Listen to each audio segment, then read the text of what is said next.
اس حدیث کو بیان کرنے سے پہلے میں چاہتا ہوں کہ آئے مباہلہ کی بھی کچھ تلاوت ہو جائے تاکہ تازگی ہو جائے، اور پھر اس تازگی کے ساتھ ہم اس حدیث کو بیان کریں۔ ارشاد ہوتا ہے بسم اللہ الرحمن الرحیم فمن حاجک فیہ من بعد ما جاءک من العلم فقل تعالوا ندعو ابناءنا وابناءکم ونساءنا ونساءکم وانفسنا وانفسکم ثم نبتہل فنجعل لعنت اللہ علی الکاذبین، کہ جب یالی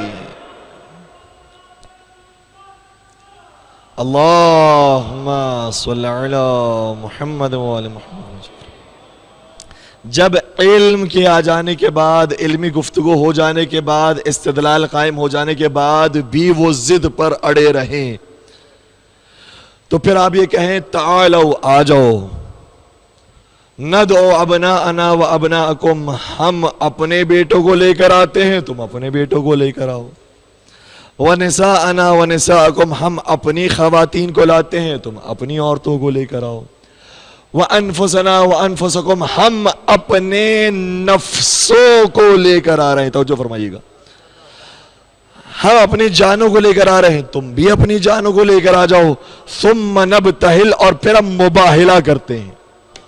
پورے قرآن میں اگر لفظ مباہلہ کہیں پر آیا ہے تو صرف اسی آیت میں آیا، اور یہ اہل بیت کی شان ہے۔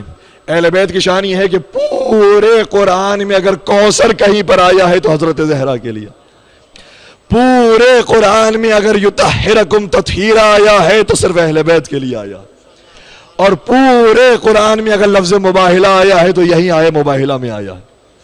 جس طرح سے اہل بیت منفرد ہیں اسی طریقے سے ان کی آیتیں بھی منفرد ہیں۔ ہم مباہلہ کریں گے، مباہلہ میں کیا ہوگا؟ جھوٹوں پر اللہ کی لعنت بھیجیں گے، تو جو جھوٹوں کے مقابلے پر آئے گا اسی کو سچا کہا جاتا ہے، اور عربی میں سچے ہی کو صدیق اور صدیقہ کہا جاتا ہے۔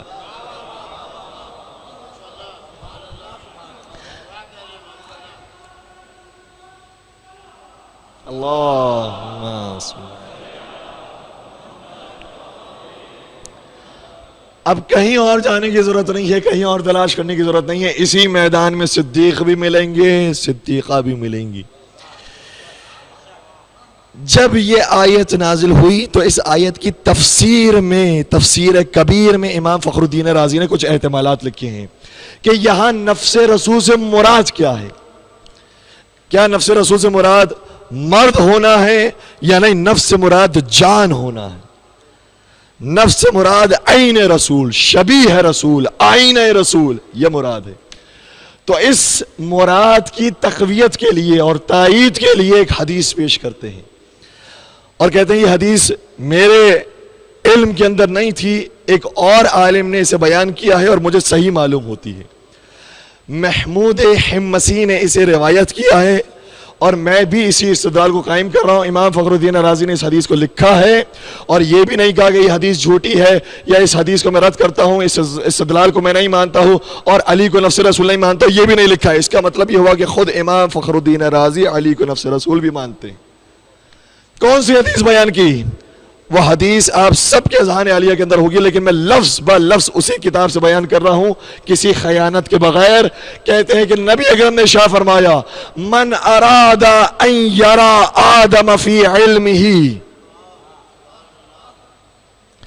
ونوحا فی طاعتہ وإبراہیم فی خلتہ وموسیٰ فی حیبتہ وعیسیٰ فی صفتہ فلینظر الی علی بن ابی طالب رضی اللہ عنہ۔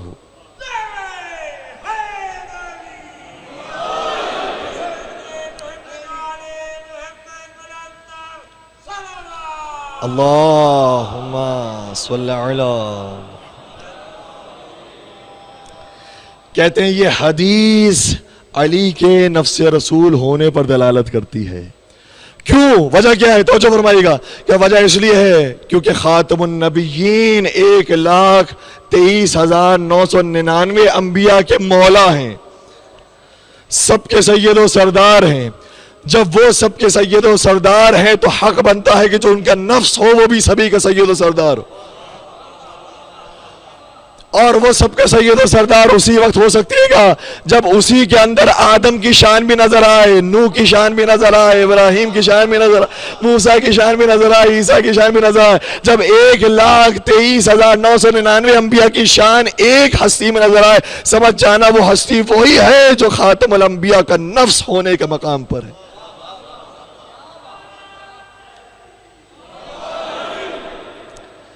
ہوگی بات یہاں تک؟ نفس رسول ہیں علی مرتضیٰ، جو مقام میرے نبی کا ہے وہی مقام میرے علی کا ہے۔ اسی لیے تو غدیر کے منبر پر فرمایا تھا من کنت مولاہ فہذا علی مولا، جس کا میں مولا ہوں، چاہے وہ انبیاء میں سے ہوں، فرشتوں میں سے ہوں، جنات میں سے ہوں، انسانوں میں سے ہوں، جس کا میں مولا ہوں اس کے یہ علی مولا ہے۔